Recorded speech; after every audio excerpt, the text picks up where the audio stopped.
Looking now at politics here in the states, Democrats this morning hoping a special congressional election in New York State is a sign of things to come in 2012. CBS News congressional correspondent Nancy Cordes is on Capitol Hill this morning with last night's surprising results. Nancy, good morning. Good morning, Erica. This race was widely seen as the first big popularity test for the Republicans' new Medicare plan. They spent millions of dollars defending it and their candidate in upstate New York, but they lost anyway. And they say this race doesn't mean anything.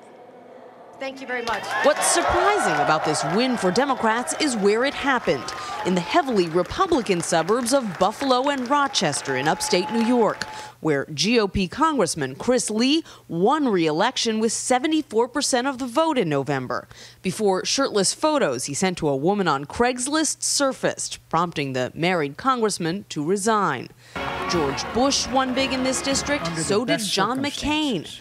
But in this race, the Democrat, Kathy Hochul, hit her Republican opponent with ad after ad, tying her to the House Republicans' plan to turn Medicare into a voucher system. And it worked. And now she wants to cut Medicare to pay for more tax breaks for multimillionaires. By the end of the campaign, voters said Medicare was their top issue, even more than jobs and the federal budget. The Republican, Jane Corwin, struggled to change the subject. If it's not a perfect plan, and I'm sure it isn't, we need to, I'm open to modifying it or changing or improving. This is the path to prosperity. All but 4 House Republicans voted in favor of the Medicare plan put forth in a budget proposal by Congressman Paul Ryan. But now some Republicans are looking to put distance between themselves and the plan. Massachusetts Senator Scott Brown announced his opposition this week, saying we can work inside of Medicare to make it more solvent.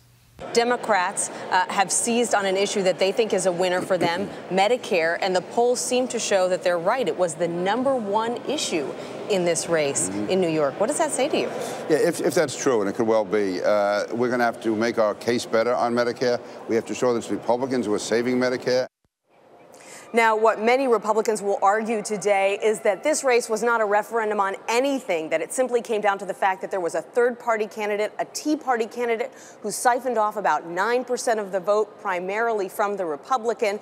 But what Democrats plan to do either today or tomorrow here in the Senate is to hold a vote on that Medicare plan and the budget that encompasses it to try to tie more Senate Republicans to it as well. Erica? Nancy Cordes on Capitol Hill this morning. Nancy, thanks.